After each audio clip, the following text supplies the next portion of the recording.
sucedieron esas cosas. Háblenme. Háblame, háblame, háblame, dime por qué sucedieron esas cosas. Háblame, háblame, háblame, dime por qué sucedieron esas cosas.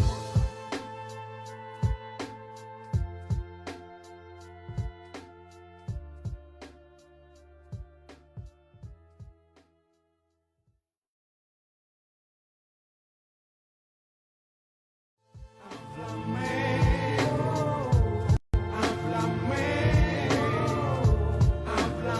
dime por qué sucedieron esas cosas. Háblame, háblame, háblame, dime por qué sucedieron.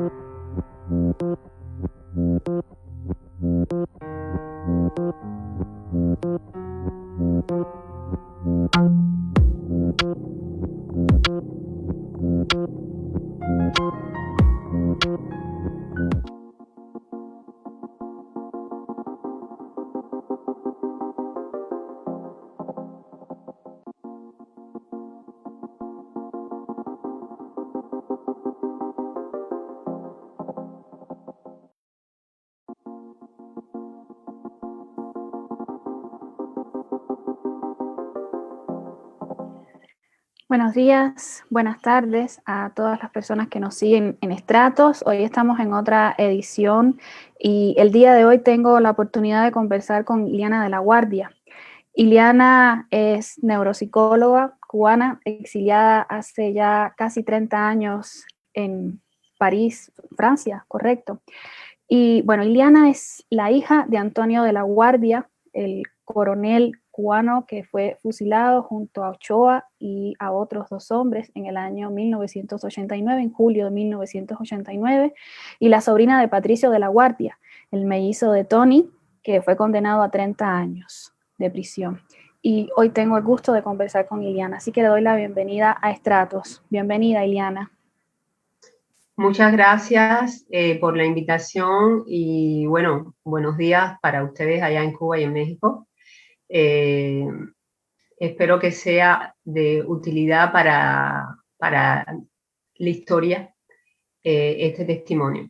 Seguro, sobre todo porque creo que no es la primera vez que das tu testimonio, sin embargo creo que hoy la posibilidad que nos brinda el Internet a las cubanas y los cubanos dentro de Cuba es distinta y acceder a este tipo de información hace 10 años era imposible, aunque tú dieras tu testimonio desde Europa, hoy no. Y creo que hay muchas generaciones que quieren escuchar qué pasó con Ochoa, qué pasó con Tony, qué pasó con la familia de Tony de la Guardia también.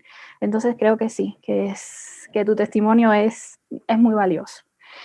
A mí me gustaría comenzar, Iliana, que nos contaras un poco sobre la familia antes de 1959, quiénes eran, de dónde venían, qué hacían y qué pasa en el año 1959 con la familia.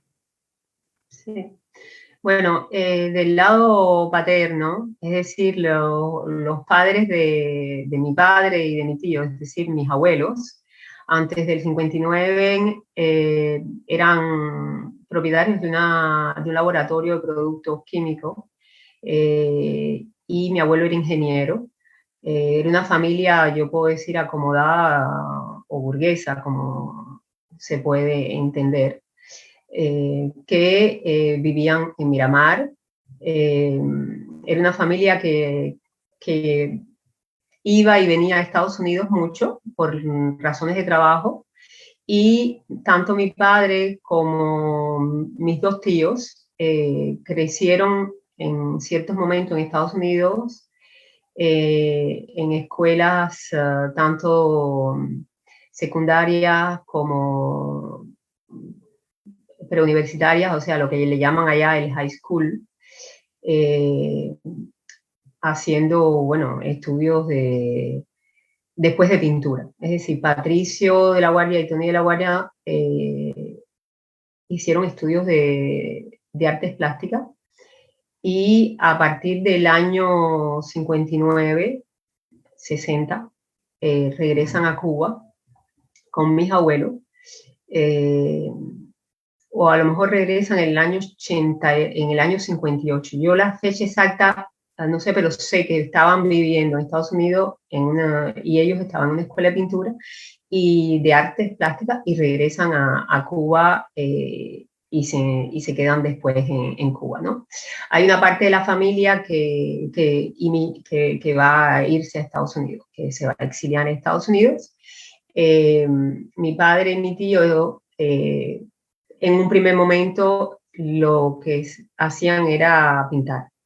Es decir, eran jóvenes con ciertos ideales que pienso que contribuyeron a que se involucraran en la Revolución Cubana, que eran ideales tanto de igualdad como de lucha contra el racismo, posiciones en la época de izquierda. Eso lo tengo que reconocer porque ellos lo han dicho y pienso que es honesto de nuestra parte reconocer que nuestros padres se involucraron en la revolución por ideales. En el caso de mi familia, ¿no? En el caso de mi madre vivía también en Miramar, era hija de un abogado y bueno, era una familia también con muy buena posición social, como se podría considerar quizás sí, una familia pequeña burguesa. Y con la revolución también se quedó en Cuba y en el caso de ella toda la familia se fue a Estados Unidos. Y ella se quedó y se dedicó a ser profesora en la universidad. ¿Okay? Mi padre y mi tío se van a involucrar en la revolución más tarde, un poquito más tarde. Ellos durante un tiempo, como les estaba contando, eran pintores y tenían un grupo que se llamaban La Comuna. Entonces, esto es interesante porque era una casa de la familia muy grande ahí en Miramar, donde estaban ellos solo con sus amigos y entonces se dedicaban a pintar. Después, la manera en que empiezan a trabajar para el gobierno fue a partir de un encuentro. O sea, en la vida de ellos, yo pienso que existieron algunas cosas al azar también. Ellos eran remeros del Miramar Yacht Club y en una competencia de remo hay alguien que se llama Cubela, que fue un comandante revolucionario, que después estuvo preso y después se fue a Cuba, que compartía con ellos la canoa de remo. Y estaba en una competencia muy importante. A la competencia va Fidel Castro y ve que esa canoa gana. Entonces le pide a Cubela que le presente quiénes son las personas de su canoa y en particular los mellizos. Y es a partir de aquí que se establece una relación con Fidel Castro y con el gobierno cubano en los primeros años, y lo que le pide el gobierno cubano a ellos es que empiecen a trabajar en un primer momento en guardafrontera. Y en un primer momento lo que hacen es trabajar en guardafrontera, no tenían todavía grados. Y poco a poco yo pienso, por los conocimientos que ellos tenían de los barcos, de muchas cosas, es que le piden que crean tropas especiales. Y bueno, es a partir de aquí que ellos se involucran en tropas especiales donde eran entrenamientos de élite y mucho actividad de apoyo a los grupos guerrilleros de América Latina en particular. Yo pienso que esto fue el gran periodo de trabajo de ellos, fue en tropas especiales. Ya al final, en los años, o sea, al final de la experiencia profesional de mi padre y mi tío, se separan, ya no están en tropas especiales. A mi padre le piden crear el departamento de MC, que no es exactamente ni moneda convertible, ni todas estas cosas que la gente inventa. Es simplemente unos códigos de comunicación que se utilizan dentro del ejército. Eso es lo que me han dicho. O sea, es para poder comunicar, eso quiere decir estar tal departamento, ¿no? Y Patricio de la Guardia pasa a ser el jefe de la inteligencia militar en Angola, cuando es Arnaldo Ochoa el jefe de todo el ejército cubano. Y Patricio estará en esta situación como jefe de la inteligencia del ejército, ¿no? Como general hasta el mismo año 89, cuando Ochoa regresa a Cuba y a él también le piden que regrese, y ahí vendríamos a lo que pasó con el juicio, ¿no? O sea, le piden que regrese a Cuba y en Cuba él está sin trabajar, sin saber lo que va a pasar con él. En relación a mi padre dirige el departamento de TMC con el objetivo de contornar el embargo americano. Este era el objetivo fundamental. Yo lo digo claramente, mi padre no tenía un grupo de mafiosos, no tenía un grupo de delincuentes, no tenían ningún objetivo de ganar dinero con MC. El objetivo era entrar a Cuba material de alta tecnología que Cuba no podía procurarse por los medios legales debido al embargo. Entre la mayoría de los materiales de alta tecnología estaban, vamos a decir, todo lo que es informática y todo lo que es equipos médicos. Yo recuerdo que mucho tiempo después de estar en el exilio, encontré algunas personas que habían conocido a mi padre y a mi tío y que conocían también otros sectores del gobierno, que me dijeron, bueno, es cierto que en Cuba, gracias a tu padre, es que en Cuba tuvimos los primeros aparatos de imagen cerebral, o sea, la imagen por campo magnético, que le llaman los IRM, no sé en Cuba cómo le llaman, pero creo que se llama así también. Que son aparatos que cuestan carísimos, son muy complicados en aquella época, más en aquella época de conseguir, y que fue el departamento MC que llevó los primeros equipos para Cuba. Uno está en el Hospital Almejeira y el otro está en el Hospital CIMEC. Entonces, hay muchas de estas informaciones que ya yo sabía que eran material de alta tecnología, no tenía los detalles, pero efectivamente el trabajo de ellos era conseguir esto para Cuba. Hay que saber que si ellos conseguían estos equipos, no lo podían conseguir por vía legal, porque ninguna empresa legal se lo iba a dar en aquella época. Y los que corrían el riesgo de sacar estos equipos, por supuesto, eran personas que tenían problemas con la ley. O sea, eran personas que no tenían miedo de correr el riesgo porque eran personas que estaban en otros tráficos. Y entonces el acuerdo con estos grupos que sacaban el material de alta tecnología es que Cuba le diera apoyo logístico en el mar. Es decir, que cuando ellos pasaran cerca de las aguas territoriales, si tenían problemas, Cuba lo abasteciera de esencia, de agua o lo que ellos necesitaran. Y este era el intercambio que existía. En este sentido, para mi papá, esto era una operación más, es decir, una operación militar más.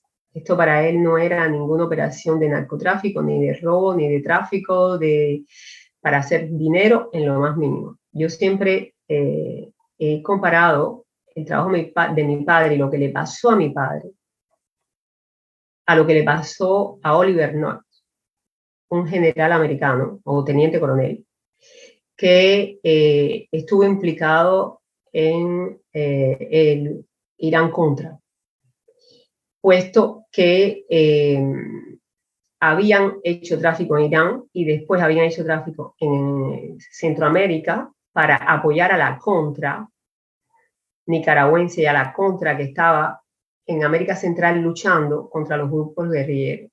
Y por estar en apoyo a esos grupos de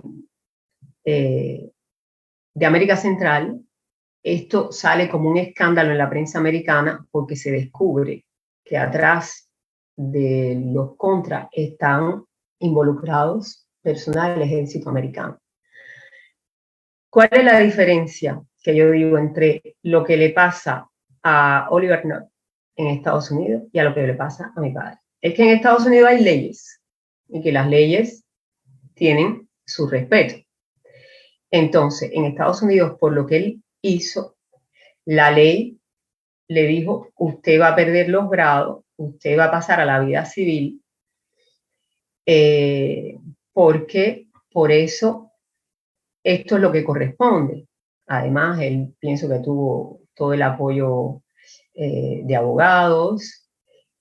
Además, después supe que creo que fue Reagan que lo indultó.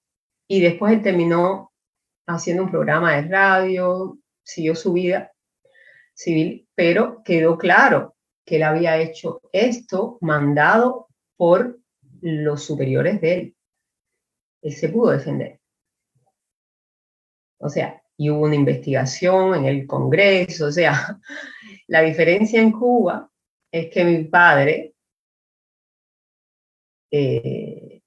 estaba trabajando para el gobierno cubano, para Fidel Castro, para Raúl Castro, y cuando al gobierno cubano no le convino, por las razones que después podremos analizar,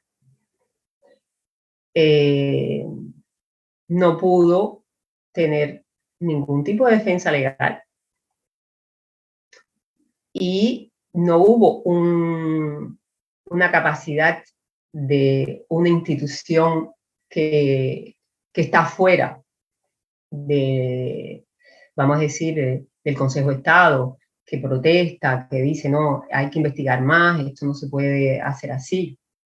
No, en Cuba sabemos que no hay protección legal. Y no hay protección legal para nadie cuando ellos no quieren que haya protección legal. Y eso fue lo que le pasó a él y a los otros de la causa. Entonces, bueno.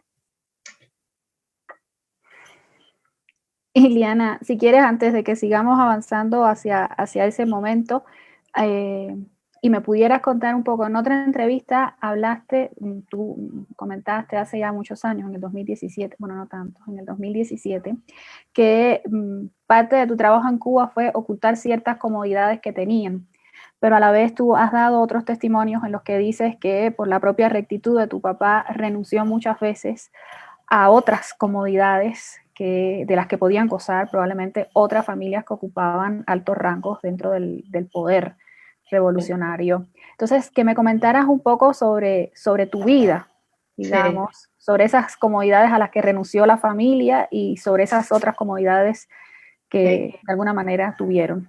Sí.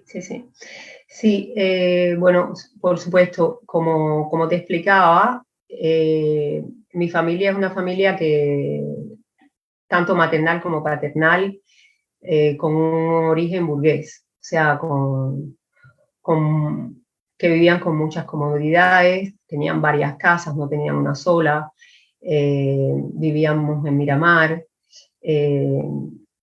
y la familia renuncia primero al laboratorio. O sea, el laboratorio, cuando el gobierno cubano lo toma, como hizo con otras empresas, la familia no pudo recuperar nada del laboratorio ni tener dinero de este laboratorio, ¿no? O sea que perdieron todo, todo este valor, porque la propiedad privada tiene un valor súper importante.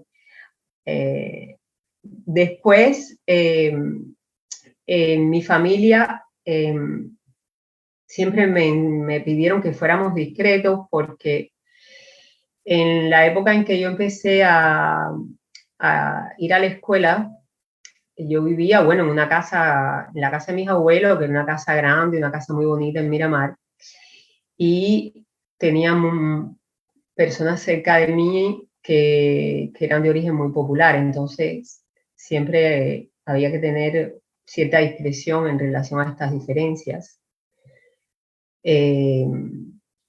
para no herir la gente, porque en Cuba había una ideología que estaba transmitida por el partido, por la juventud comunista, que las personas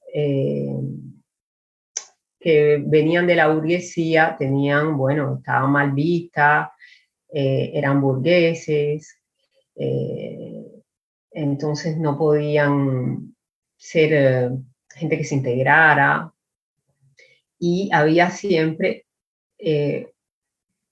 había algunas personas que iban a mirarte un poco mal porque, bueno, de dónde tú vienes, eres burguesa, tu familia era de origen burgués, bueno, por un lado eso. Y entonces, por otro lado, mi padre tenía, bueno, su vida profesional y él tenía su chofer, pero yo nunca le pedí a él que su chofer fuera mi chofer, o sea que yo, por otro lado, las comodidades que él tenía por su cargo, yo no las utilizaba. No quiere decir que, claro, que si me tenía que llevar un día a un lugar y que yo necesitaba que alguien por una urgencia me llevara, bueno, el chofer podía estar disponible, pero yo me movía casi siempre en guagua, ¿no? Después hay una anécdota muy interesante, que cuando yo termino la universidad, mi abuela dice, ay, mira qué contenta estoy, ella terminó la universidad con muy buenas notas, ¿por qué no le das el carro MG que tienes guardado en el garaje?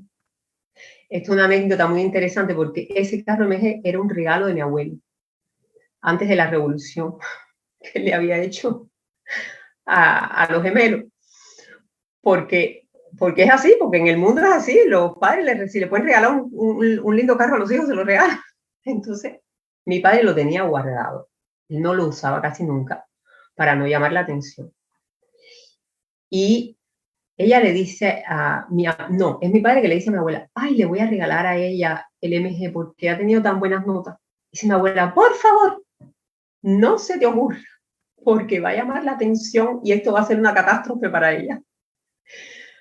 Bueno, esto, para que entiendas las dificultades de tener que vivir en un lugar donde la consigna es somos todos iguales. Y tenemos que ser todos iguales, lo cual sabemos que no es verdad. Y que somos diferentes y que sí, han habido familias que tenían mejores condiciones que otras y que sí que tenían más dinero y que vivieron mejor, y es lo que pasa después en todos los países del mundo, o sea que hay clases sociales, de eso no lo podemos eliminar. Pero bueno, en Cuba ellos trataron de eliminar las clases sociales. Mi familia perdió, o sea, mi familia dejó de ser burguesa. En mi casa mis abuelos no comían mejor que el pueblo cubano, en mi casa mis abuelos comían de la libreta. En mi casa a veces faltaba champú, faltaba jabón, en la casa de mi mamá también faltaba de todo, nosotros teníamos todo por la libreta. Después a veces sí, cuando mi padre a lo mejor podía regalarnos algunas cosas, o sí, cuando él podía ayudarnos, nos ayudaba. Pero la verdad es que tampoco vivíamos por encima de cómo vivían los otros cubanos. O sea, vivíamos un poco mejor, pero no tampoco que vivíamos muy por encima de los otros cubanos. Yo estuve becada. Yo estuve becada desde los 9 años hasta los 18 para hacer deporte. Y la verdad es que estando becada, ahí yo nunca tuve ningún tipo de problema con mis amigas, con los amigos de la escuela en relación a algún tipo de diferencia.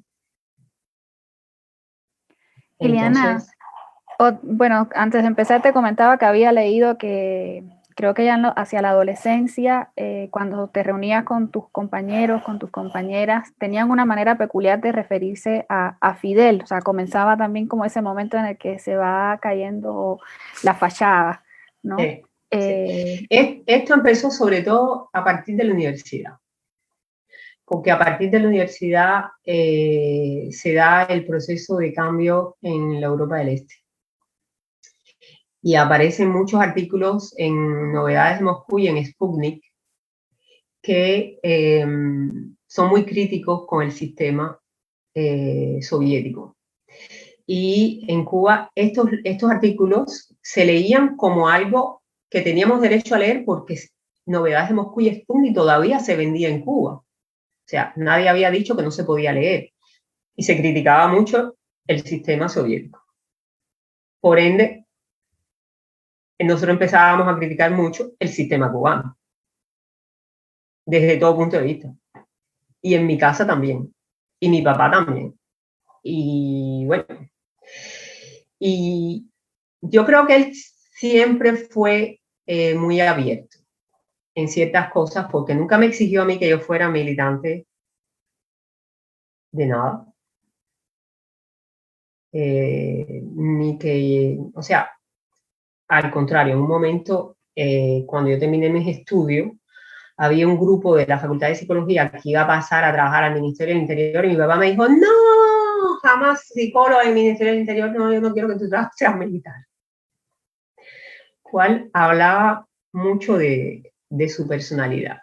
Y la otra cosa es que como ya había un ambiente de mucha crítica, los chistes que se hacían era que se le decía el cangrejo a Fidel Castro. Porque había poca carne y se camina siempre para atrás. El cangrejo tiene poca carne y se camina para atrás. Y Armando Guerra Sol también se le decía. O sea que ya ese mito de que era el hombre, providencia, el único que resolvía los problemas en Cuba, el único que era el gran salvador, por lo menos muchas personas cerca mía y para mí ya se había caído. Tú has dicho también que un poco la visita de Gorbachev a Cuba marcó como un punto de giro importante, bueno, para la familia, para Antonio, pero también para Ochoa, respecto a lo que ustedes escuchaban, ¿no? Sí, lo más importante es que la perestroika empieza antes del 89. Y cuando Gorbachev va a Cuba, no es muy bien recibido por Fidel Castro. Y sin embargo, Ochoa tiene una entrevista con Gorbachev solo. Y yo pienso que esto fue lo que de verdad puso a Ochoa en una muy mala situación con Fidel Castro y con Raúl Castro.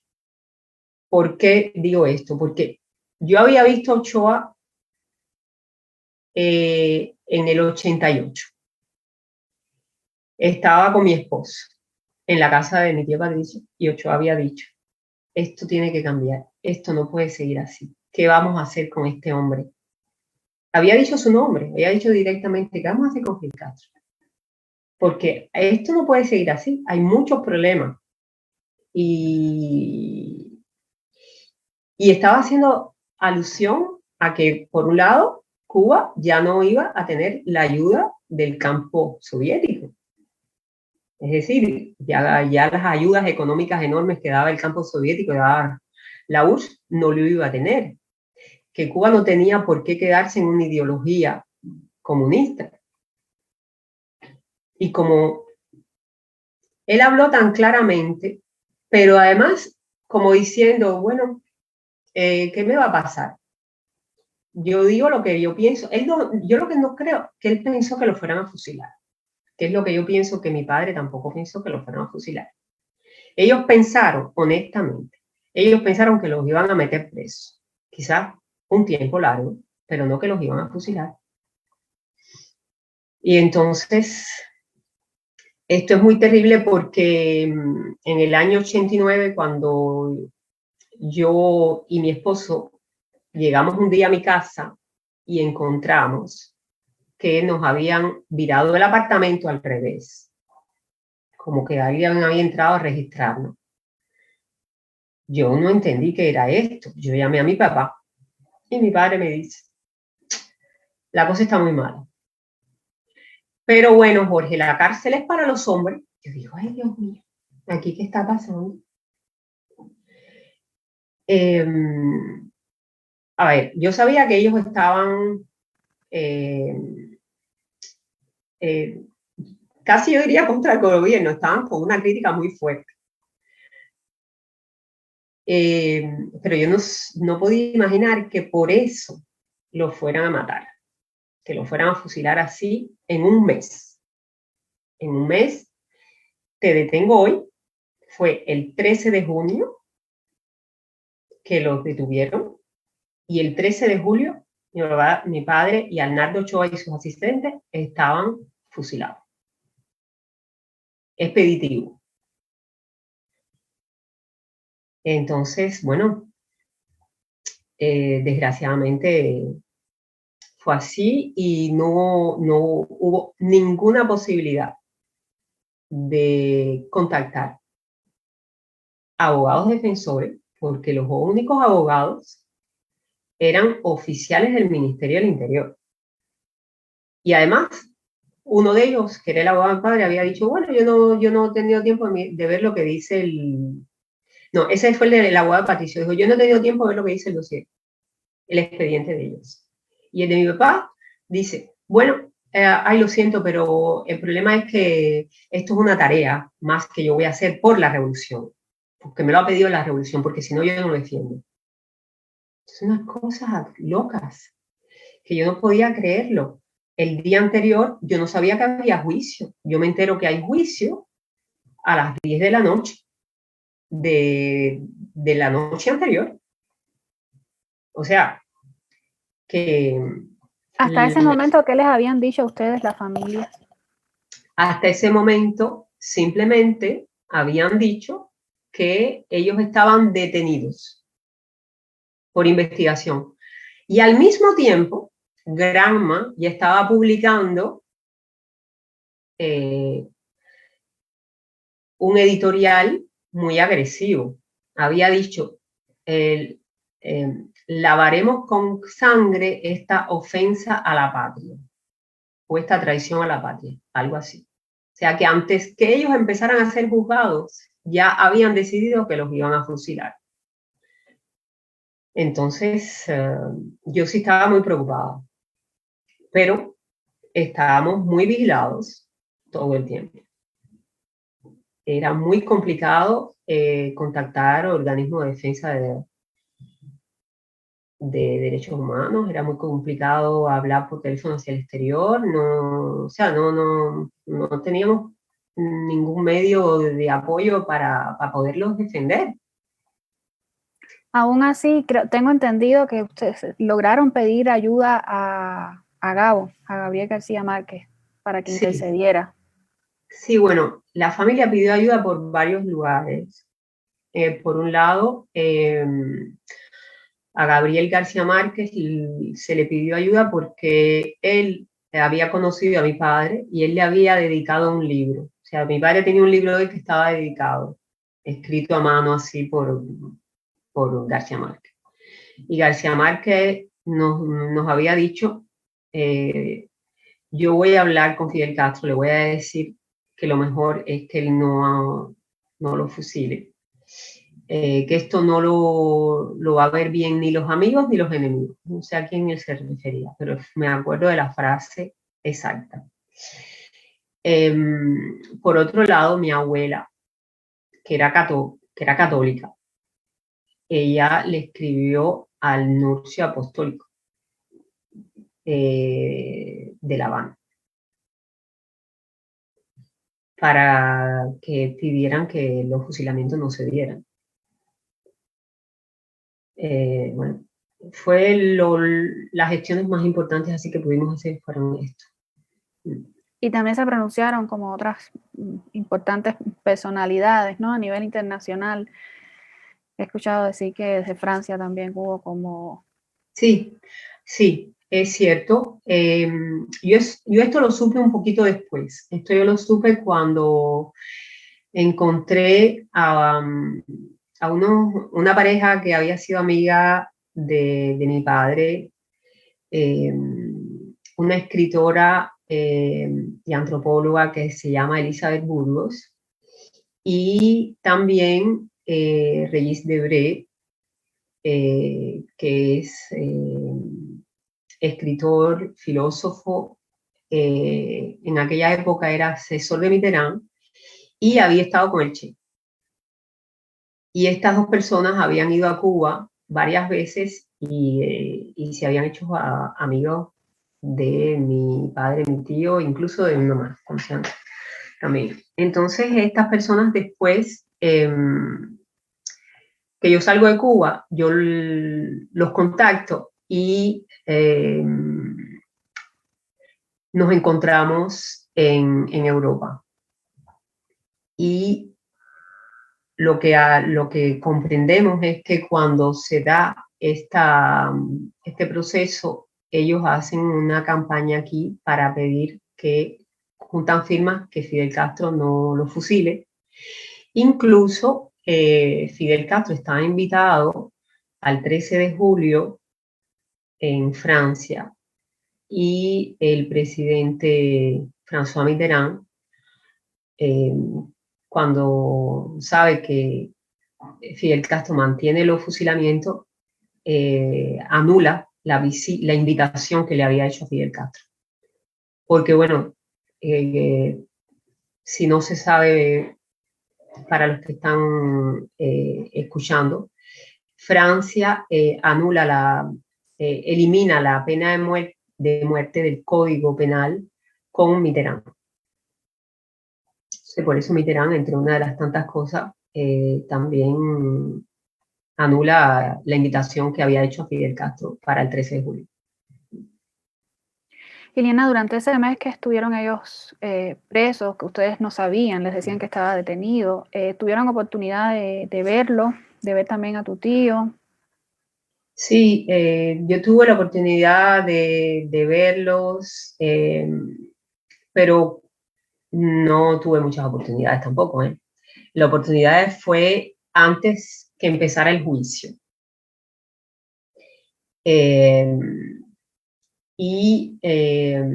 Bueno, fue muy difícil la visita porque ellos no sabían exactamente cuándo iba a ser el juicio, que era muy complicado. Simplemente lo que sí pudimos entender es que le habían pedido que la actividad que desarrollaba mi padre la asumiera él solo, a cambio de su vida.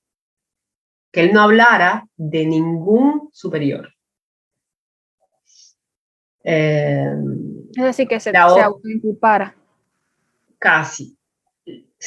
Lo otro que pasó fueron 2 semanas de detención, es que no lo dejaban dormir.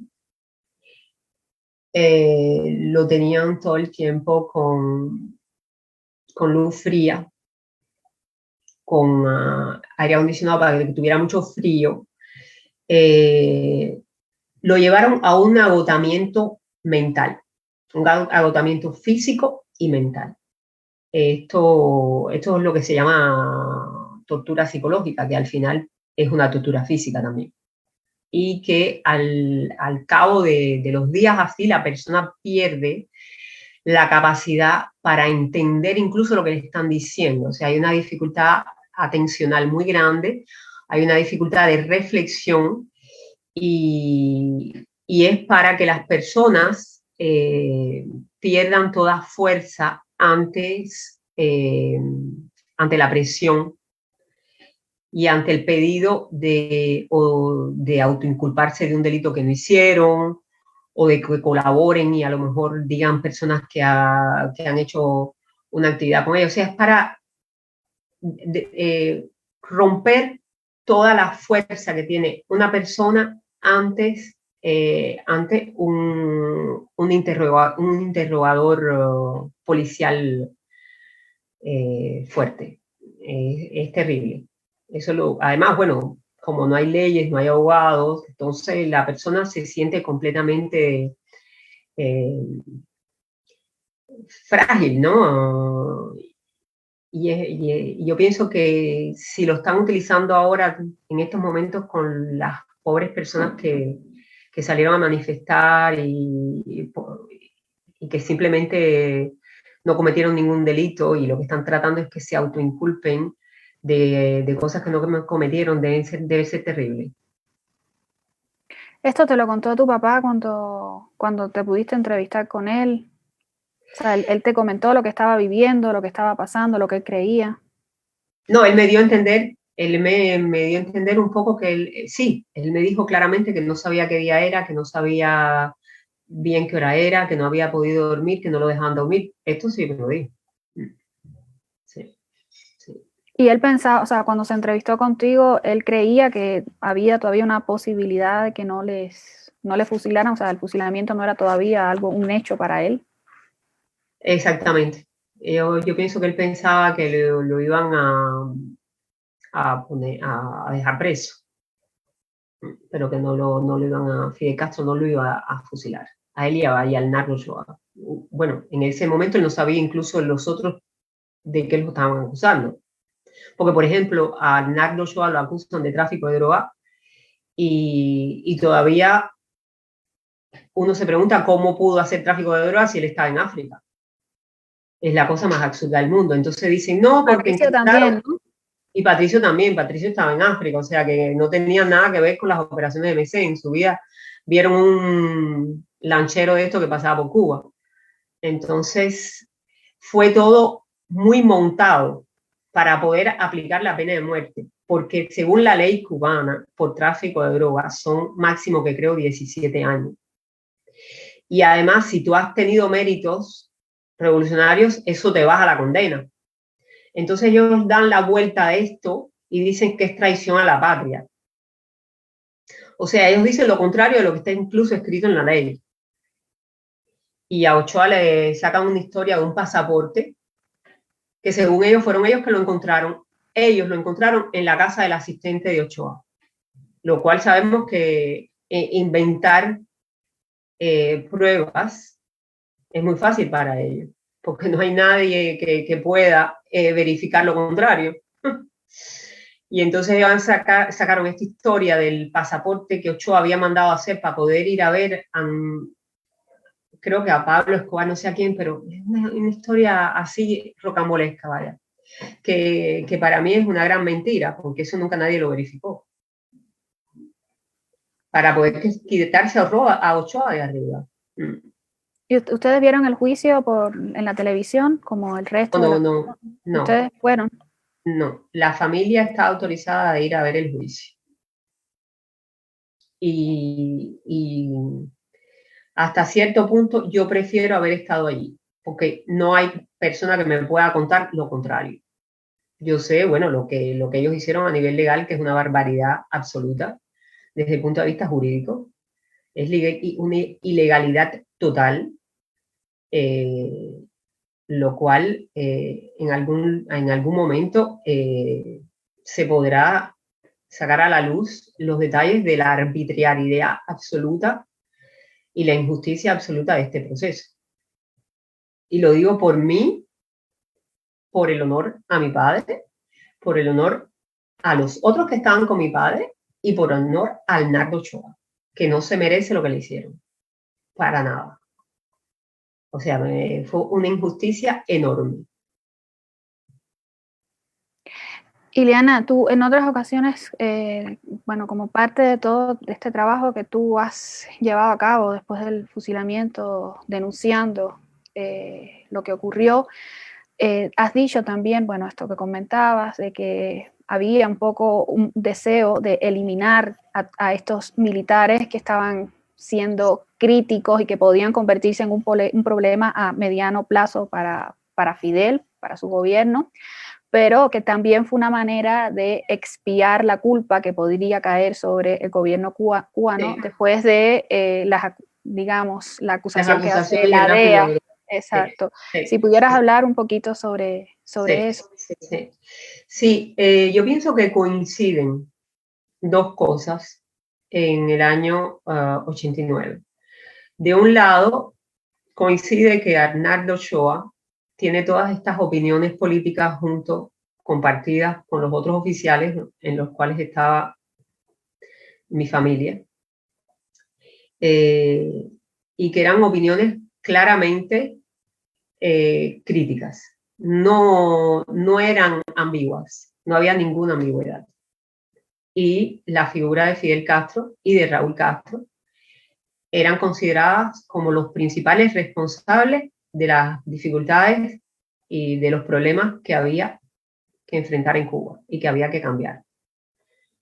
Y en este sentido, bueno, todo la visión de cambio importante desde el punto de vista tanto económico como político venía influenciado por la Europa del Este y por Rusia, por los cambios en Rusia. Que claro, el temor mayor de Fidel Castro hacia esto es que él sabía que si él hacía unos pequeños cambios y empezaba en los pequeños cambios como había empezado Gorbachev, quizás al cabo de los 5, 7, 8 años ya Fidel no podía estar en el poder. O sea, el proceso de cambio de la URSS hacia una economía de mercado y hacia lo que pasó después con, incluso el que vino después de Gorbachev fue Yeltsin, y que de verdad permitió que existieran grupos políticos, elecciones, o sea, se dio un cambio real. Y Fidel Castro, yo pienso,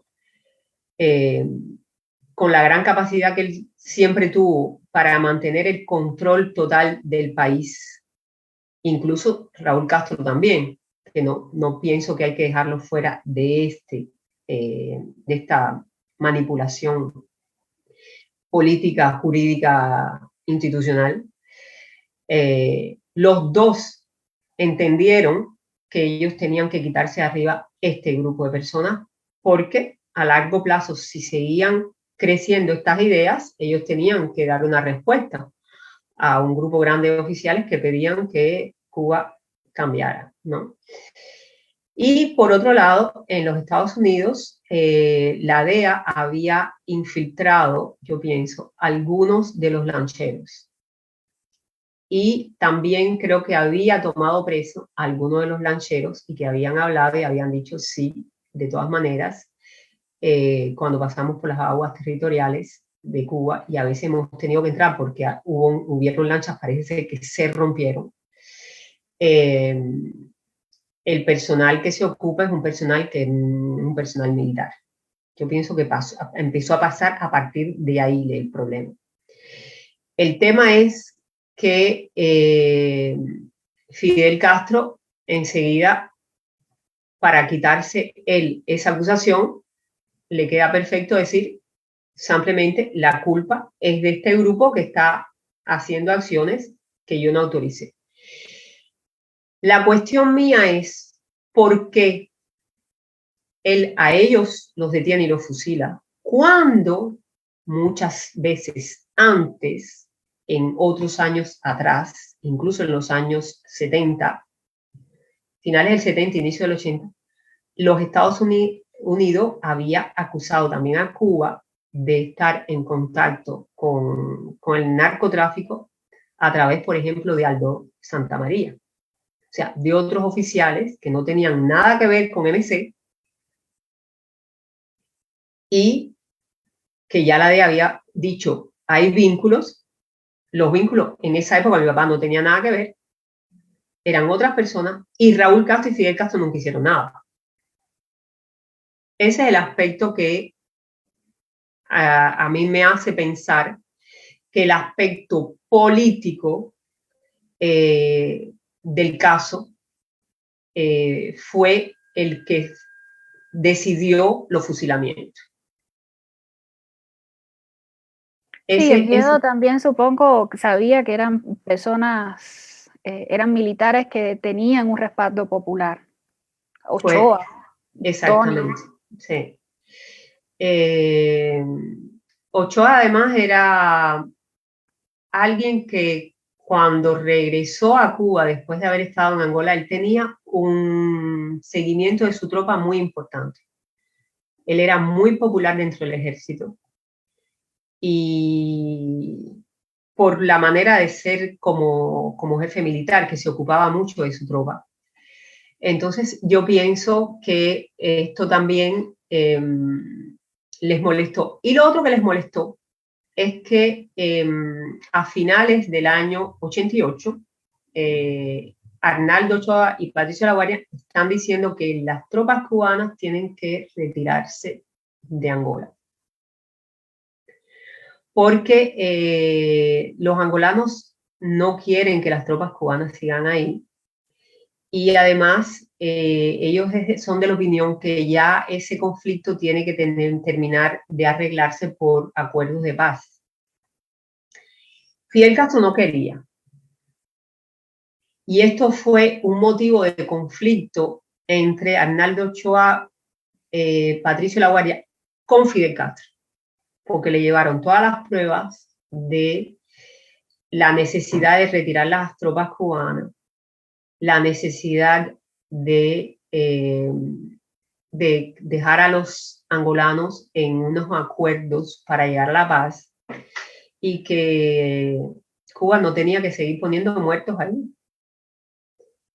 Y Fidel Castro no quería. Y los acuerdos de paz igual se hicieron, a pesar de que Fidel Castro no quería. Entonces, eso fue otro problema más que yo pienso que contribuyó también a que Fidel Castro decidiera, bueno, fusilar a Arnaldo Ochoa y a mi padre, con los dos ayudantes. Fueron 4 en total. Sí. Sí. ¿Y Iliana, te visitó alguno de ellos, Fidel, Raúl, se acercaron a ti? ¿Hubo algún tipo de vínculo después de que esto ocurriera? No. ¿A la familia? No hubo ningún tipo de vínculo. Yo no quería que viniera ningún oficial de nada a mi casa, a la casa de mis abuelos, a pesar de que ellos mandan siempre oficiales diciendo que tienen que verificar cómo está la familia. Mi abuelo votó a uno de los oficiales que se apareció un día por la casa, que le preguntó, ay, mi viejo, ¿cómo usted está? Le dijo, ¿cómo usted quiere que esté si me han cortado un brazo y el otro me lo tienen amarrado? Y lo votó la casa. Y en otra situación también mi esposo y yo le pedimos a un oficial también que se fuera de la casa de mis medios hermanos porque querían que nosotros entendiéramos que estaba bien hecho que fusilaran a nuestro padre. Ya el nivel patológico, pues eso es que hay que ser de verdad muy enfermo mental para pensar que los hijos tienen que aceptar y estar contentos con el padre que se ha muerto y fusilado. De verdad, yo pienso que el primer gran trabajo que en Cuba tendría que hacer ese gobierno es entender el valor de la familia, ¿no? Y la importancia que tiene para una sociedad el respeto de los lazos familiares y no querer destruir los lazos familiares como sean, porque lo mismo que ellos tenían que haber hecho es tener respeto al dolor nuestro, no pedirnos que estuviéramos de acuerdo. No, eso me parece una estrategia horrible, además del intentar convencer a la familia por cualquier medio De que de- están bien, que el padre de uno está bien fusilado, es muy triste. claro. Pero bueno, ¿Qué pasó después, Iliana? Voy a hacerte esta pregunta y voy a pasar porque estoy viendo que tenemos varias en el chat y Tania tiene varias preguntas en el chat, entonces te las quiero hacer también. ¿Qué pasó después? Es decir, yo sé que en el año 1991 logras salir finalmente de Cuba después de, digamos, una ardua batalla para que te permitieran salir de la isla. ¿Qué pasó entre el 89 y el 91 en Cuba y cómo logras finalmente salir? a ver, hay que saber que después de una situación así, la familia estaba bien, yo diría, en duelo, muy triste y hasta cierto punto traumatizado, ¿no? Entonces, sobre todo mis abuelos, que se quedaban muy tristes porque ellos se habían quedado en Cuba por los mellizos, o sea, ellos se habían quedado en Cuba por mi padre y por mi tío, y de repente la revolución, uno fusilaba a uno y encarcelaba a otro 30 años, ¿no? Entonces nosotros estábamos muy unidos a ellos y yo me había quedado en la casa de mis abuelos para estar todo el tiempo con ellos, acompañándolos junto con mi esposo.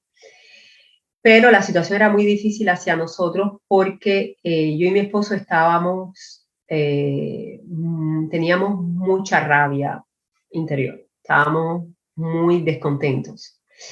Y en todos lados decíamos que había sido una injusticia, en todos lados protestábamos, era difícil para el régimen tenernos controlados. Entonces, el régimen trataba de controlarnos, pero bueno, nosotros seguíamos diciendo lo que pensábamos. Y incluso una vez trataron de meternos presos. Nos hicieron una trampa en el malecón. Un patrullero vino y le pidió a mi marido que le diera su documento de identidad. Después que mi marido, que es argentino, le da el pasaporte argentino, el hombre le dice, tú vas a venir conmigo a pelearte ahí atrás del 1830, atrás del restaurante. Ven, vamos atrás del restaurante. Estábamos en malecón, ahí al lado del restaurante. Y yo me quedo así y pasa una gente corriendo y dice, eso es una trampa. Yo le digo a mi esposo, vámonos rápido, no le hagamos caso a ese policía. Estábamos con una pareja amiga nuestra, no, perdón, no era amiga nuestra, era un primo con su mujer. Y nos montamos rápido en el auto y fuimos al comisariado de Zapata a pedir a decir que había un policía que se había quedado con el documento de mi marido, ¿no? Mi esposa, a reclamar su documento. El problema es que ahí nos dicen, no, pero ese reclamo no lo van a hacer aquí. Ya era toda una trampa preparada. Nos mandan una casa, nos dan una dirección que es una casa. Y yo no entiendo, llegamos a una casa, sí, en la casa hay un policía sentado en la entrada y decimos, mire, venimos a hacer una denuncia para que nos devuelvan un documento, un pasaporte. Y cuando nos quedamos ahí, el problema es que el tiempo pasa y pasa y nadie decía nada, nadie nos tomaba nuestra declaración para recuperar el documento. Y cuando mi esposo se levanta a protestar para decir quiero hacer una llamada por teléfono, salen de varias puertas varios policías y le empiezan a dar con el palo ese de goma a él y a mi esposo. Yo me tiro al piso y yo salgo a la calle porque la puerta estaba abierta y empiezo a gritar en la calle. Y entonces me vienen a buscar, me llevan de nuevo hacia el interior para que yo me calme y a mi esposo y a mi primo lo meten en un carro patrullero y se los llevan. A mí me dio un ataque, yo dije, ya, los van a fusilar también. Bueno, el tema es que al otro día, por la mañana, que ya mi madre y el esposo habían venido a la estación de policía, autorizan que yo me vaya. Es decir, en la estación de policía, al final nos damos cuenta que nos tenían como presos. Fuimos a hacer una denuncia, pero nos querían guardar como presos. Entonces vamos a buscar a mi esposo. Y bueno, y liberan a mi esposo del comisariado de Zapata, de la estación de policía de Zapata, del Vedado. A mí me parecía todo medio loco, pero yo no entendía por qué han hecho esto. Bueno, nos dejan irnos a la casa. Una semana o 15 días después, no me acuerdo si fue una semana o 15 días, recibimos un papel que nos convocaban a un juicio. Y el juicio era que era intento de desarme. O sea, que ellos estaban previendo que, como nosotros estábamos protestando, lo ideal era meternos presos también. La suerte de bueno es que mi esposo es argentino, entonces él fue a la embajada argentina. Y ya esto complicó un poco las cosas, entonces ahí después dijeron, no, vamos a dejarlos irse de Cuba, porque ustedes lo que quieren es irse de Cuba. Y entonces ahí nos dejaron ir de Cuba. Sí fue como terminó la cosa, pero era muy tensa la situación. ¿Sí querían irse ya en ese punto? Ah, no, sí, era muy Ya difícil, estaba. era muy difícil, la verdad. Voy a pasar algunas preguntas que tienes aquí en el chat. Sí.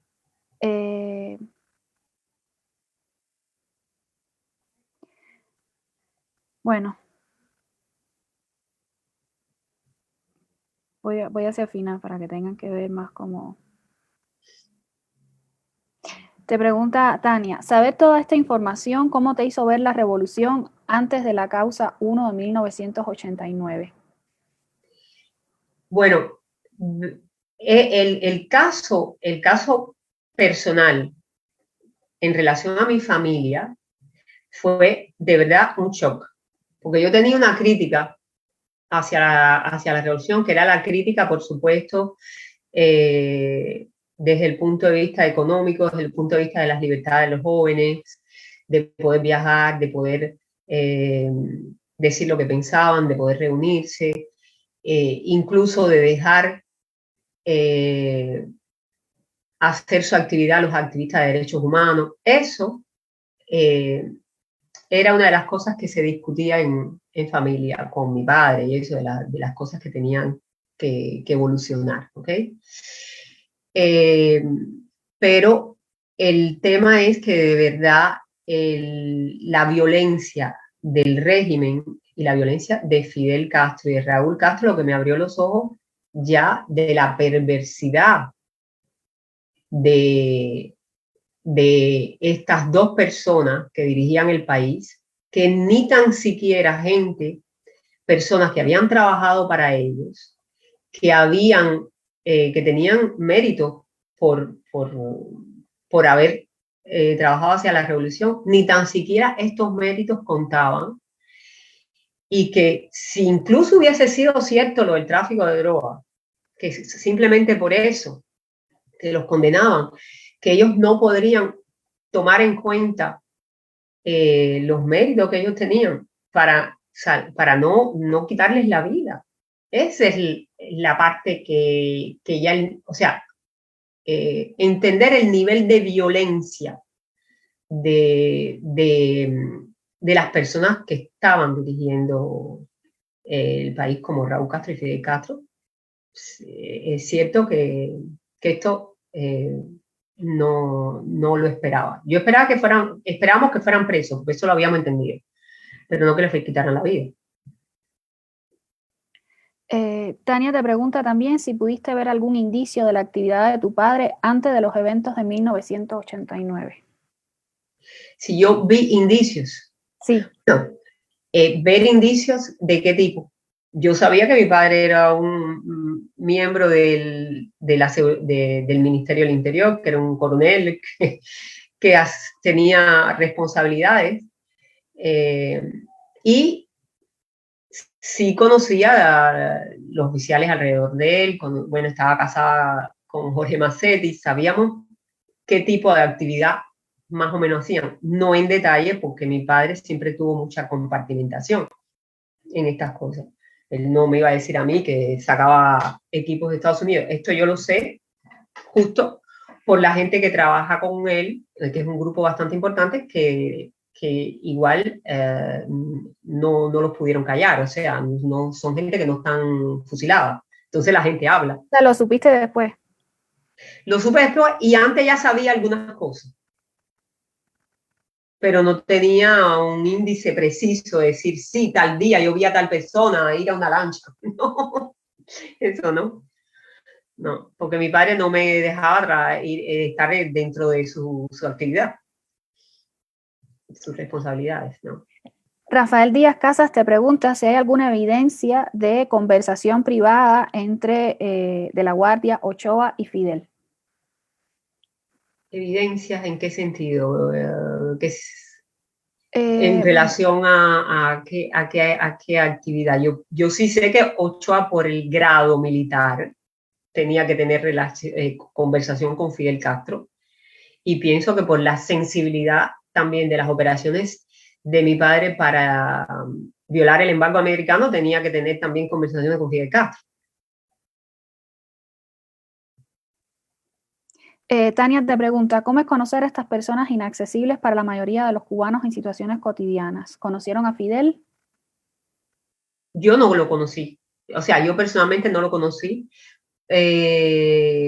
Una sola vez él pasó por una escuela donde yo era psicóloga, pero él pasó por esa escuela porque tenía que inaugurarla, una escuela para niños con deficiencias visuales, pero ni tan siquiera le dirigí la palabra. O sea, no fue en lo más mínimo por el trabajo de mi padre, ni por, ¿cómo decir?, ni por las relaciones familiares, ni nada de eso. Te pregunta Carlos Alejandro Rodríguez, ¿crees que en Cuba hoy existan militares activos de alto rango que tengan discrepancias políticas con respecto al poder y lo mantengan en secreto, tal y como pasó con Ochoa y con Antonio, tu padre? Yo pienso que sí. Yo pienso que sí, porque desde el momento en que, a ver, yo pienso que debe ser difícil para el oficial medio manifestarse, porque hay este antecedente con Arnaldo Ochoa y con los otros militares. Entonces yo pienso que los militares en Cuba, después de estos fusilamientos, de verdad se pusieron con mucho temor, ¿no? Actualmente yo pienso que la situación es tan mala, o sea, la situación está tan deteriorada desde todo punto de vista, que yo pienso que los oficiales de rango, no sé, medio, incluso alto, algunos deben tener conciencia de la situación y deben pensar que lo mejor es comenzar un cambio hacia una transición hacia un Estado democrático. Eso lo pienso, pero... ¿Certeza? Te pregunta también Carlos Alejandro Rodríguez, ¿una vez fuera de Cuba fuiste amenazada o advertida de alguna manera sobre mantenerte en silencio o no denunciar más la injusticia respecto al caso de tu padre?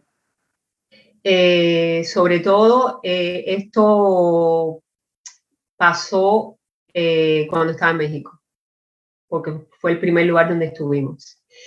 Ya después, cuando nosotros nos fuimos de México, que llegamos a Europa, como yo tuve el asilo político en Francia, ya aquí no. O sea, en Francia no tengo ningún momento que se hayan atrevido a amenazarme o amenazarnos, pero sí tuve una situación muy extraña en una vez que fui a Moscú, donde pienso que trataron de secuestrarme, porque me robaron mi pasaporte. Y yo sin pasaporte no podía entrar a Francia. Y me lo robaron en el hotel y me lo robó la KGB. O sea, para dárselo a los cubanos. Y eso fue en el año 92, porque yo fui a Rusia a denunciar las violaciones de derechos humanos en Cuba y a denunciar la injusticia del caso Ochoa y el caso de mi padre y de mi tío. Y, por supuesto, esto no les gustó y yo pienso que en aquellos momentos en Rusia todavía tenía muchos contactos dentro de la KGB. Y a la hora de irme del hotel, cuando pedí mi pasaporte, me dijeron, no, el pasaporte no estaba, no lo encontramos. Y cuando digo, bueno, ¿dónde lo denuncio? Me dicen, no, pero si usted nunca ha estado en este hotel. El hombre de la milicia del hotel me dijo, usted nunca ha estado en este hotel. Entonces yo sola en Rusia dando vueltas sin pasaporte estaba un poco complicado. Me tuve que ir a la embajada francesa y no salí de ahí. Y menos mal que digo, que te apoyaban en este caso. Sí, sí, sí, sí. Mira, Rafael Díaz Casas te aclara que la pregunta que te hacías respecto a evidencias de conversación entre Fidel, Ochoa y de la Guardia es en relación al juicio, antes, o sea, del juicio. Ah, antes del juicio. Mm. Bueno, hay una información que en algún momento dado Fidel Castro les pide a ellos que se autoinculpen. Sí. Te pregunta Sebastián Barriuso si, además de Raúl Castro, ¿qué otros militares de alto rango tuvieron que ver con el fusilamiento de Ochoa? ¿De la Guardia, Padrón y Martínez siguen vivos? Eh, bueno, sí, hay una lista y de los que estuvieron en el juicio, o sea, de los que eran todos militares, los que hacían del quiso de fiscal, de Escalona, sí, pero ahora que estén vivos, tendría que buscar los nombres y uno por uno para saber, tendría que buscar. En estos momentos el único que está vivo que tuvo que ver con el juicio después de Fidel Castro es Raúl Castro. Él está vivo y tiene mucha responsabilidad junto con Fidel Castro, porque ratificó la condena. ¿Y qué pasó con tu tío? Bueno, uno de los mitos que hay, que se han generado en torno al fusilamiento de Ochoa, de la Guardia y al encarcelamiento de Patricio es justamente que Patricio delató a Tony, que eso implicó un distanciamiento en la familia, o sea, hay como todo este mito en torno a la figura de... No, eso es mentira. Eso es la seguridad del Estado misma que dice estas cosas para crear desinformación. En nuestra familia jamás se ha dicho esto y jamás hemos aceptado esto porque es una mentira más de ellos. Simplemente. Aquí te pregunta Hamle Fernández, dice, sé que es difícil de responder, pero ¿cómo entender que los fusilados no hayan hablado en el juicio, que hayan de alguna manera aceptado la condena? A ver, el primer elemento es que ellos aceptan, como ya lo he dicho anteriormente, ellos aceptan seguir el libreto, porque era un libreto. O sea, era sí, no, sí, sí, fui yo, no más nadie. Es porque ellos le piden, antes que empiece el proceso, de autoinculparse para perdonarles la vida y que todo iba a quedar en familia. Es decir, si no lo haces, entonces sí te vamos a fusilar y tu familia lo va a pagar caro. Eso yo pienso que fue la presión más grande que ellos tuvieron. Es que ustedes se autoinculpan, ustedes no dicen los otros militares superiores a ustedes que estaban al tanto, y esto se va a quedar aquí y ustedes, bueno, estarán presos y punto. O incluso podrán regresar a su casa. O sea, hubo una presión muy grande en este sentido. Hay un solo oficial que se sale del libreto, que se llama Ruiz Po, que empieza a ponerse muy nervioso y dice, bueno, pero es que yo no puedo ya aceptar que me sigan diciendo que no había nadie que estaba al tanto de esto, y empieza a decir que había superiores, iba a decir los nombres, y interrumpen el juicio. Interrumpen el juicio ese día y el juicio se retoma al otro día. Y yo pienso que a este hombre le habían dado medicamento para los nervios. sí, es Ustedes terrible. estaban ahí ese día, o sea, lo vieron. Bueno, en la Sí, televisión sí, lo sí. contaron. No, yo lo vi. Por eso digo que a mí nadie me puede contar lo que pasó en ese juicio, las arbitrariedades enormes, porque estaba allí. Iliana, ¿qué pasó con los amigos de la familia, con los vecinos, con las personas allegadas después del fusilamiento y del encarcelamiento de tu tío? ¿Se mantuvieron cercanos, se alejaron, la gente tuvo miedo? ¿Qué pasó incluso con las personas que quizás no eran allegadas, pero les conocían de algo en la calle? Bueno, hubo de todo. Hubo personas que se perdieron un poco y hay otras que se acercaron.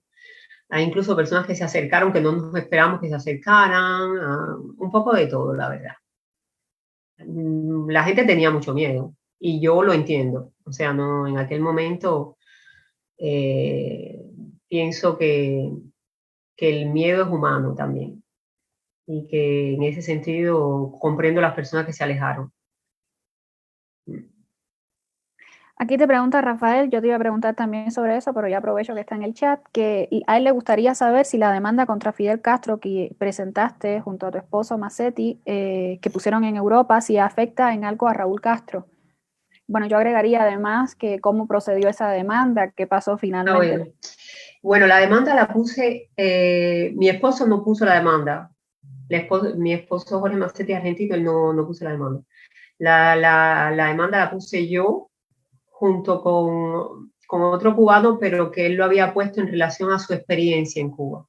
Y es una demanda que se pone cuando Augusto Pinochet es arrestado eh, en el año 97.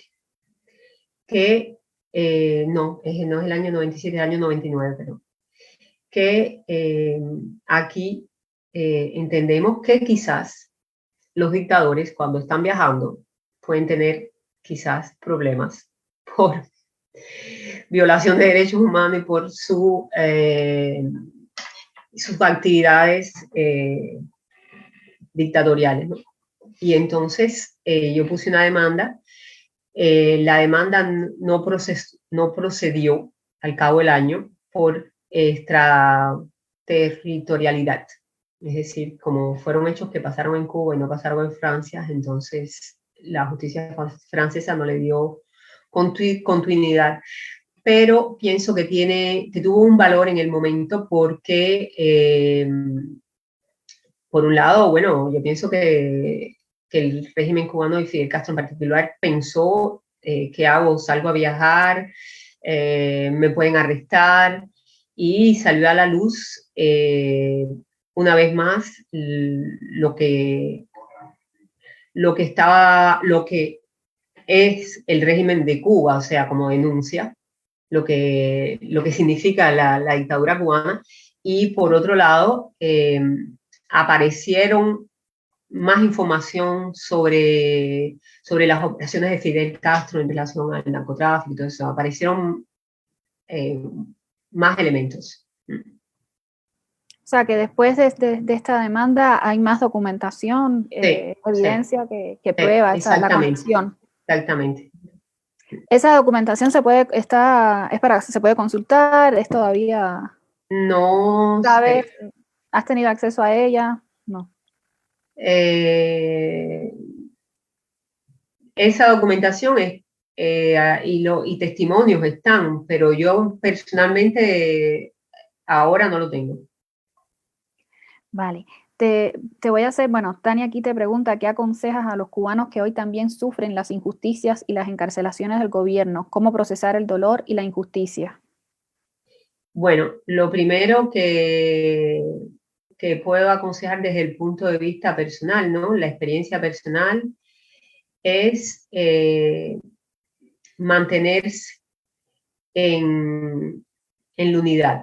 Yo pienso que lo más importante para empezar estando en Cuba es la unidad eh, fraternal entre los que están cerca en en este proyecto.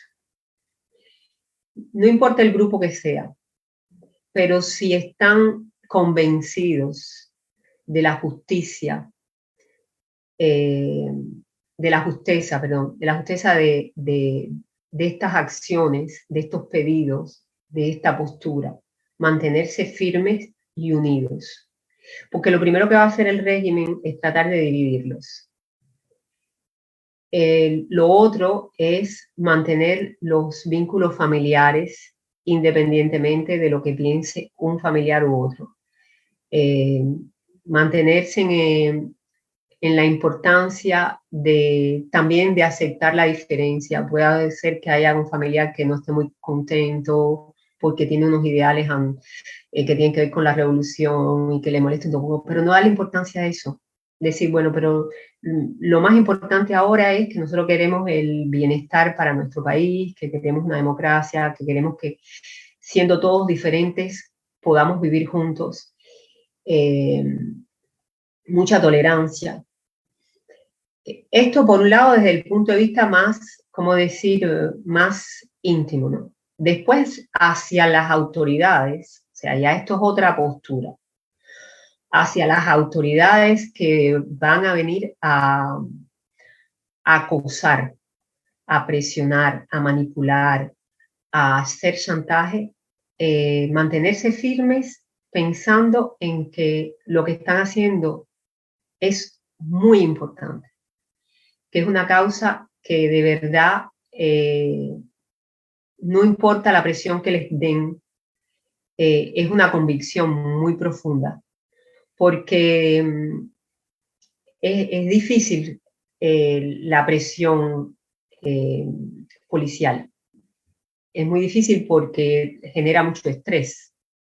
Genera mucho estrés porque ellos están especializados en aislar la persona, tanto física como mental y social, porque aislando a la persona desde el punto de vista social y físico, están buscando que la persona sienta que no tiene vida.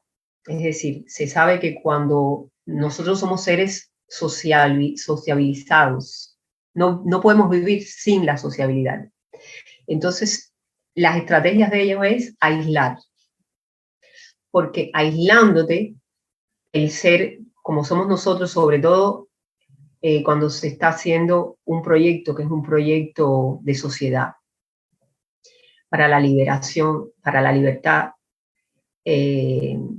esta estrategia del régimen de aislarnos es muy negativa, porque como individuos sentimos como que nos vamos a morir espiritualmente. Y en este sentido, lo que hay que es buscar lo contrario. Hay que buscar dialogar con todas las personas que están alrededor nuestra, incluso el que no está muy de acuerdo en algunas cosas. Hay que cortar esa estrategia de aislamiento. Ese es mi consejo más importante. Muchas gracias. Te pregunta Carlos Alejandro Rodríguez, ¿qué crees que ocurra cuando muera Raúl Castro? ¿Crees que eso va a cambiar algo dentro del poder dentro de Cuba? Tania te agradece también por los consejos. Yo pienso que cuando Raúl Castro se muera físicamente, por supuesto que esto va a traer quizás tensiones internas, ¿no? Porque hasta ahora pienso que a lo mejor él ha logrado todavía una cohesión alrededor de él y de su familia, la familia Castro. Cuando él no esté, quizás muchos se van a preguntar, bueno, ¿y por qué vamos a seguir con la misma posición ideológica si ya Raúl Castro no está, que era el que quedaba como figura histórica en relación también al hermano, ¿no? Yo pienso que al mismo tiempo quizás eso ya cambió un poco, o sea, ya está cambiando, aunque él no haya desaparecido físicamente, ya es lo que él representa, está siendo algo que es parte del pasado. Entonces, las nuevas generaciones no quieren seguir en esta obsesión ideológica que tiene el régimen, porque además lo ven como un mecanismo para ellos mantenerse en el poder. Y pienso que Internet ha ayudado mucho a abrir las mentes, de ver lo que pasa fuera de Cuba, de poder dialogar con otras personas que no piensan como tú y que te enseñan y te aprenden otras cosas. Y además también Internet te permite ver lo que está pasando incluso dentro de Cuba, pero en otra esquina, en otro lugar lejos de donde tú estás. O sea, la posibilidad de este espacio ya ha contribuido a este cambio de visión, de futuro de Cuba. Pienso que es algo que ha ayudado mucho, algo que también ha permitido que la gente sepa que pueden estar juntos a pesar de que están lejos, porque el intercambio por Internet es un intercambio real, a pesar de que está la informática ahí por el medio, pero es un intercambio real de ideas. Entonces, yo creo que eso ya cambió, ya Cuba cambió.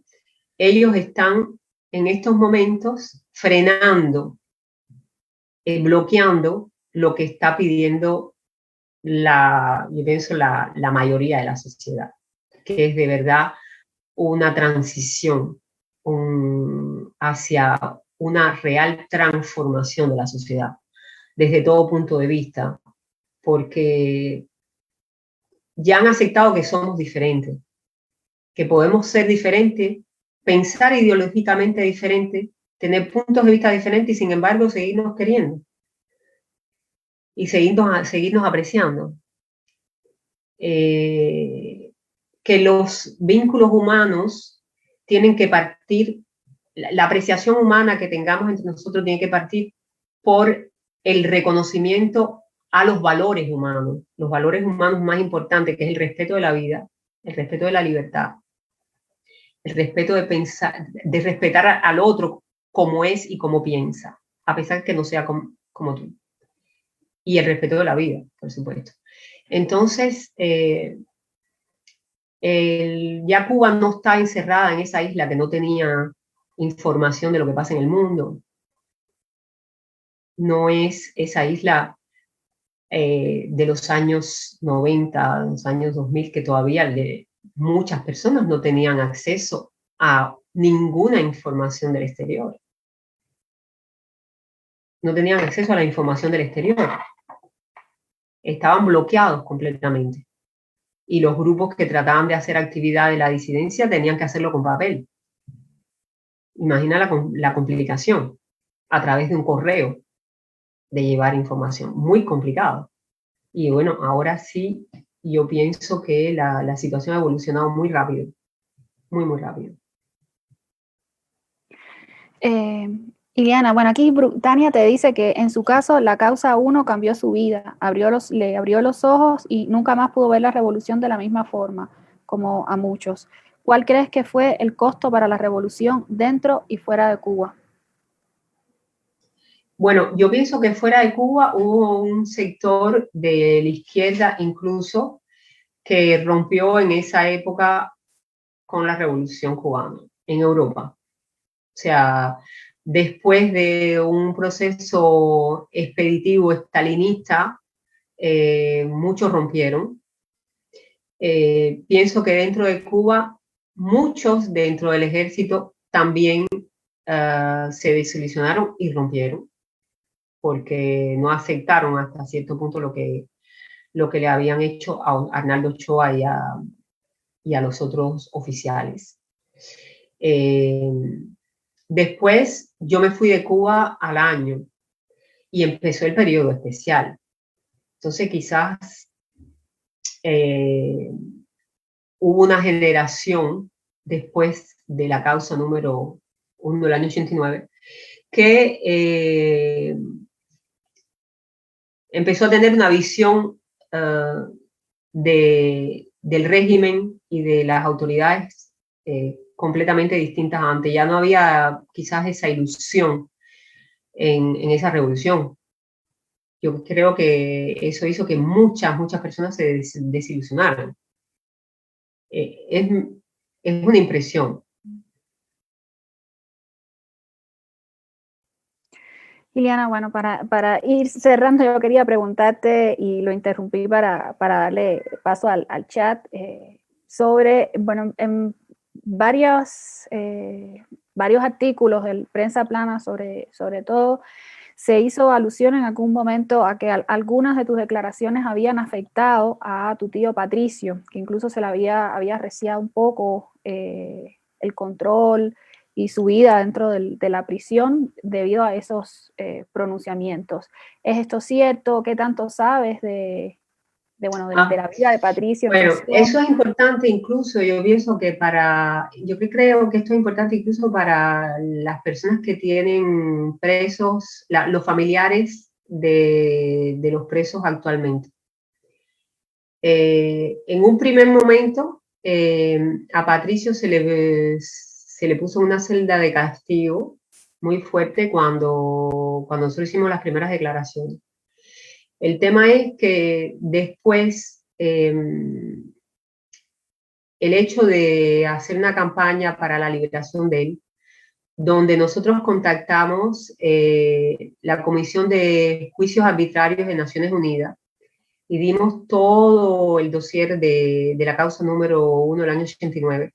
Y esta comisión se pronunció un año después de mi pedido, diciendo que la causa número 1 del año 89 era una causa completamente arbitraria y que la detención de Patricio era completamente arbitraria. Yo pienso que esto hasta cierto punto lo ayudó, lo protegió. Yo pienso que todos los familiares y amigos de personas presas tienen que hacer campaña por esas personas. Estas cosas ayudan a proteger a los presos, yo pienso, e incluso a veces a liberarlos. Patricio el pobre pasó, yo diría que la mayoría de su tiempo en prisión aislado, solo.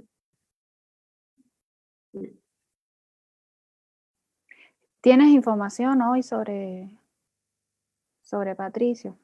Bueno, yo prefiero no hablar mucho de esto. Lo único que quiero decir es que estoy muy contenta porque él ha retomado su actividad de pintor. Y tiene buena salud. Y eso es muy importante. O sea, él nunca dejó de pintar, pero retomarlo a 100%, vamos a decir. Sí. Y eso es muy importante para él y para nosotros que lo queremos mucho. Liliana, yo te agradezco muchísimo todo el tiempo que tienes. Hay muchísimos mitos en torno al caso, a la causa número 1 del 89, en particular a Antonio y a Patricio. Bueno, tú lo debes saber y probablemente te han preguntado sobre ello en muchas ocasiones. Yo no voy a dedicarle aquí espacio a ello porque además sé que te has encargado de desmentirlo. Pero te agradezco muchísimo el testimonio y sobre todo que sé que ha de ser doloroso, pasen los años que pasen, volver siempre sobre esos sí, es muy difícil. Recuerdos. Sí. Entonces, te lo agradezco muchísimo. Pero, y te agradezco sí, también en nombre de mi familia, porque como Tania te comentaba al inicio, que yo creo que el fusilamiento, la causa número 1 del 89, marcó algo importante para todas las familias. O sea, fue un antes y un después para la historia de Cuba después del año 1959. Y te agradezco muchísimo el poder tener este testimonio de primera mano. Bueno, yo quisiera agradecerles a ustedes este espacio porque sé que lo pueden ver en Cuba y porque siempre para mí es muy importante, como yo digo, testimoniar, hacer un testimonio de lo que pasó con mi padre y con mi tío, porque yo pienso que yo no le pude salvar la vida a mi papá, pero sí me propuse a los dos, a mi padre y a mi tío, salvar su honor a los dos. Y que justicia sea hecha, que justicia sea hecha en algún momento. Por el momento, con mi testimonio yo trato de hacer justicia por ellos, por el honor, por salvar el honor de ellos, que el gobierno cubano buscó de verdad humillarlos. Y esto es imperdonable, además que le quitó la vida a mi padre. Muchísimas gracias, Ileana, y muchísimas gracias también Te a doy las todas gracias a ustedes por el trabajo que están haciendo, me parece formidable. Y bueno, y a todos los que están escuchando, que están dentro de Cuba, lo más importante de verdad es la fe en la libertad que se va a lograr y esa posibilidad de vivir todos juntos a pesar de nuestras diferencias en una sociedad democrática. aquí en el chat. Tania, Y que estamos aquí afuera de verdad buscando cómo apoyarlos y ayudarlos lo máximo. así es. Aquí en el chat, Tania también te está agradeciendo, te dice muchísimas gracias, Ileana, y tenemos que recuperar la memoria. Gracias, gracias.